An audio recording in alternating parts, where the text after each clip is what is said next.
Pour conclure, nous allons vous prouver si le Coran vient bien de Dieu. Car comme il a été dit, si celui-ci provient de Dieu, il doit contenir des miracles.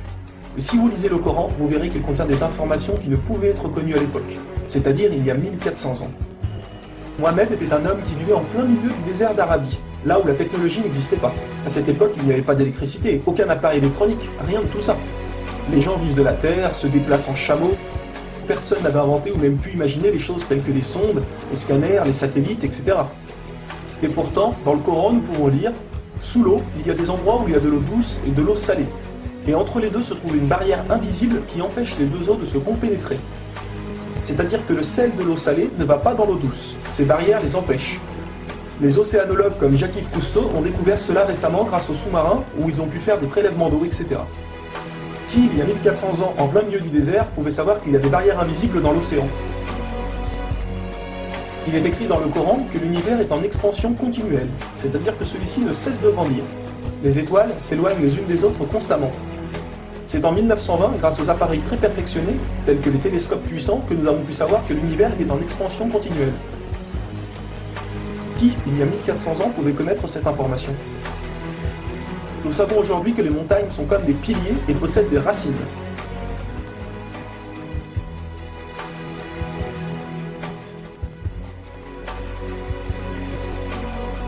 Sans les montagnes, il y aurait très fréquemment des tremblements de terre. Nous savons grâce aux récentes découvertes qu'elles servent à la stabilisation de l'écorce terrestre.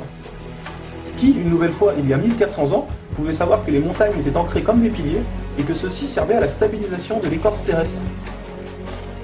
Il est écrit dans le Coran que Dieu a créé les 7 cieux et la terre par le même nombre, c'est-à-dire 7. Nous connaissons aujourd'hui, grâce aux sondes qui vont sous terre, que la planète possède 7 couches terrestres. Le noyau interne solide, le noyau externe liquide, la couche D, le manteau inférieur, puis le manteau intermédiaire, le manteau supérieur et la lithosphère. Qui, il y a 1400 ans en plein milieu du désert, pouvait savoir que la Terre possédait 7 couches?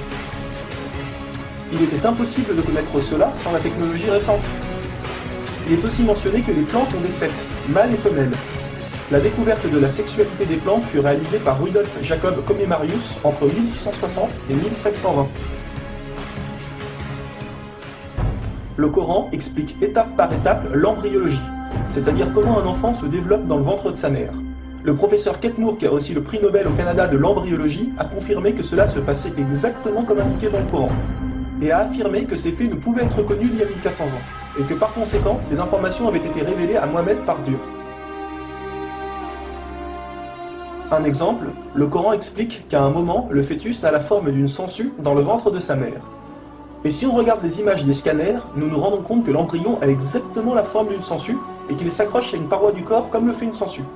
Le mot le plus adapté pour décrire cela est sangsue. Vous voyez comment les versets coraniques s'accordent parfaitement avec la science d'aujourd'hui? Pour savoir cela, il a fallu attendre l'arrivée de scanners, de caméras, etc.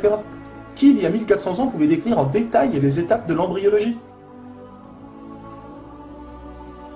Pour ceux qui pensent que le Coran copie certaines civilisations, il faut savoir que certaines personnes auparavant avaient fait des suppositions et avaient pensé des choses qui se sont révélées vraies, mais ont aussi fait énormément d'erreurs, et que soi-disant le Coran les avait copiées.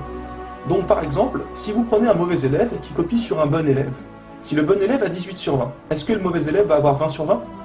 Non, bien sûr que non, car le mauvais élève aura copié les bonnes comme les mauvaises réponses, donc il aura aussi 18 sur 20. Alors si soi-disant le Coran copie les civilisations ou peu importe, comment se fait-il que le Coran extrait le vrai du faux? De plus que ces quelques civilisations ne faisaient que des suppositions. Or Mohammed affirme être sûr de tout ce qu'il dit. Le Coran contient plus de 500 versets dus à la science, sans aucune erreur ou contradiction. Et la technologie d'aujourd'hui ne vient pas contredire, mais confirmer tous les versets un par un du Coran.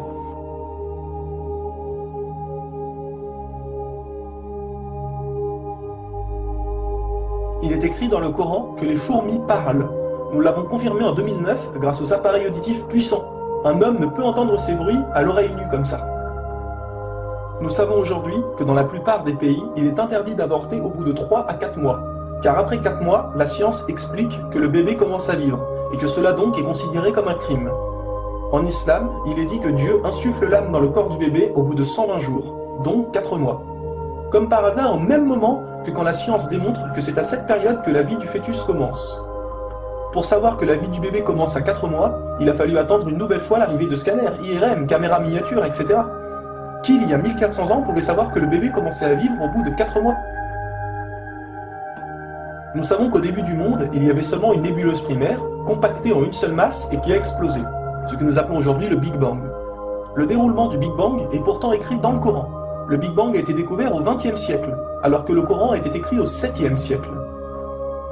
Le Coran affirme que ce sont les abeilles femelles qui ramassent le pollen des fleurs. Pourquoi le Coran ne parle que des femelles et non des mâles?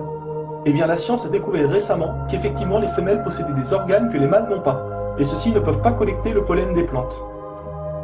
Encore et toujours, qui pouvait savoir il y a 1400 ans que les mâles n'ont pas les organes nécessaires pour le prélèvement du pollen? Il y a longtemps, les gens pensaient que la Terre était plate. Ce n'est qu'en 1577 que Francis Drake fait le tour de la planète et prouve que celle-ci est ronde. Le Coran, environ 1000 ans plus tôt, affirme que la Terre est ronde, mais ne s'arrête pas à ça. Pour donner un exemple, il est dit que la Terre ressemble à un œuf, mais pas n'importe quel œuf, celui d'une autruche. Et si vous regardez un œuf d'autruche, vous verrez qu'il n'est pas tout à fait rond, mais qu'il est aplati en haut et en bas. Celui-ci est de forme géosphérique. Et nous savons aujourd'hui que la Terre non plus n'est pas tout à fait ronde, mais qu'elle est aplatie au niveau des pôles. Et donc qu'elle est également de forme géosphérique. Qui, il y a 1400 ans, pouvait savoir que la planète Terre était géosphérique? Il a fallu attendre les satellites pour sortir de la Terre pour se rendre compte de cela. Soyons honnêtes, qui, il y a plus d'un millénaire, pouvait faire toutes ces affirmations, sans aucune technologie? Rendez-vous compte, à cette époque-là?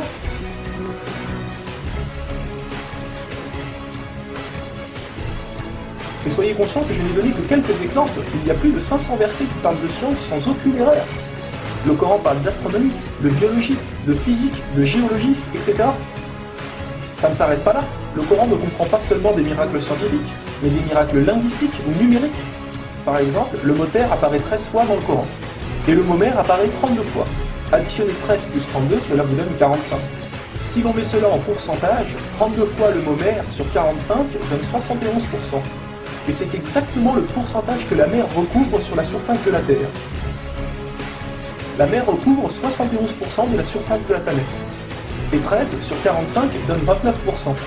Et c'est exactement le pourcentage que représente la Terre sur la surface de la planète. Croyez-vous vraiment que cela vient du hasard? Le mot paradis apparaît 77 fois. Et devinez quoi? Le mot enfer apparaît aussi 77 fois. Le mot foi apparaît 25 fois. Le mot mécréance apparaît 25 fois. Le mot dunya, qui signifie le monde d'ici-bas, apparaît 115 fois. Akira, qui signifie le monde de l'au-delà, apparaît 115 fois. Le mot ange, 88 fois. Le mot diable, 88 fois. Les hommes, 23 fois. Les femmes, 23 fois. La vie, 145 fois. La mort, 145 fois. Bonne œuvre, 167 fois. Les péchés, 167 fois. Les 7 cieux apparaissent 7 fois.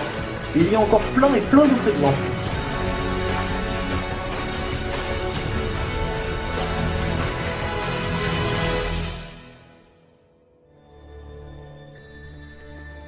Le Coran est d'une beauté incomparable. Dans la langue originale, c'est-à-dire en arabe, environ la moitié du Coran rime. Le Coran contient des palindromes. Un palindrome est un mot qui veut dire la même chose si on le dit à l'envers. Par exemple, Bob, à l'envers, vous aurez toujours Bob. Ou kayak, à l'envers, vous aurez toujours kayak. Un mot comme ça peut se trouver, mais une phrase entière, cela est quasiment impossible. Ou alors votre phrase ne voudra rien dire. Mais non, le Coran possède des phrases entières en palindrome, et ces versets ont un sens très profond. Le Coran ne possède aucune contradiction ou erreur. Je vais donner un dernier exemple avant de conclure. Vous allez vous rendre compte de l'extraordinaire précision du choix des mots. Dans un verset, Dieu dit qu'il n'a pas doté l'homme de 2 cœurs. Pourtant, un peu plus loin, Dieu parle aussi des femmes. Alors pourquoi il ne dit pas « je n'ai pas doté l'être humain de 2 cœurs » Pourquoi ne parle-t-il que des hommes, puisque les femmes sont mentionnées après? Quand nous lisons tout le passage, nous nous rendons compte que Dieu ne parle pas au sens littéral, mais au sens figuré. Il explique que l'homme ne peut pas être croyant ou non-croyant, c'est l'un ou l'autre, les deux ne peuvent pas coexister. Ou on a la foi, ou on l'a pas. Mais si nous prenons ce verset au sens littéral, est-ce vrai? Oui, bien sûr, l'homme ne possède qu'un seul cœur. Mais pour les femmes, elles peuvent être enceintes, n'est-ce pas? Et quand elles sont enceintes, combien de cœurs possèdent-elles? Vous vous rendez compte de ça? Si Dieu avait mis l'être humain au lieu du mot homme, un petit malin aurait pu dire « Hé, il y a une contradiction. Si on prend cette phrase au sens littéral, la femme peut avoir 2 cœurs quand elle est enceinte. » Mais non, même au sens littéral, cette critique est impossible. Que ce soit au sens littéral ou figuré, le Coran est inattaquable. Rendez-vous compte de la précision des mots. Il y a encore plein d'autres choses, mais cela prendrait énormément de temps de tout mentionner. Si cela vous intéresse, il existe de nombreuses conférences réalisées par des savants qui ont été filmées et qu'on peut trouver sur internet, telles que la parole divine de Nouman Ali Khan. Vous avez bien la preuve que le Coran ne peut que venir de Dieu et non d'un être humain.